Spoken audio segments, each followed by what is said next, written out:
सबैलाई नमस्कार छ मेरो अर्को भ्लगमा। आज म छु हंगेरीको बुदापेस्ट।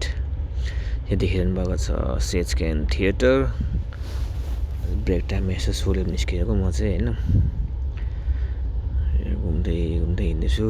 यो रहेको छ साजबाग हेज ब्रिज। मलाई ऊ त्यहाँ माथि जानु छ। अनि त्यसपछि अब यो रहेछ ग्यालर्ड हिल केभ। यहाँ माथि जानु छ मलाई चाहिँ।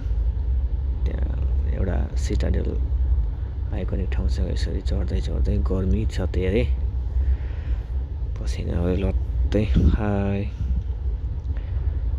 हिँड्दै गयो। उकालो उकालो धेरै उकालो, बल्ल 15 मिनट उकालो हिँड्दा चाहिँ बल्ल आइपुग्यो यो ठाउँ। यो ठाउँको नाम हो सिटाडेला।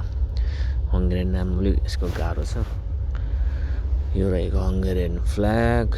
अनि अर्को कुरा भनेको तपाईँलाई कतिलाई थाहा होला कतिलाई थाहा नहोला हैन। यो बुदापेस्ट भनेको चाहिँ यो साइड देखाएको चाहिँ पेस्ट रहेछ, अनि यो साइड भनेको फेरि बुदा रहेछ क्या। बिचमा दनुबी नदीले छुट्याएको छ सहर हैन। सहर एउटै हो बुदापेस्ट, तर बिचमा नदीले छुट्याएको हुनाले अनि बुद्ध अनि पेस्ट भएको रहेछ हैन। अहिले हामी भएको ठाउँ चाहिँ यो बुदा हो। बुदा भनेको चाहिँ अलिक उचाइमा ठाउँमा भएको रहेछ। अनि यो साइड भनेको तपाईँको पेस्ट हो। फेरि तपाईँको पुरै तराई एरिया जस्तै फ्ल्याट छ पुरै हैन। बुद्ध साइडमा चाहिँ हिस्टोरिकल चिजहरू धेरै रहेछ।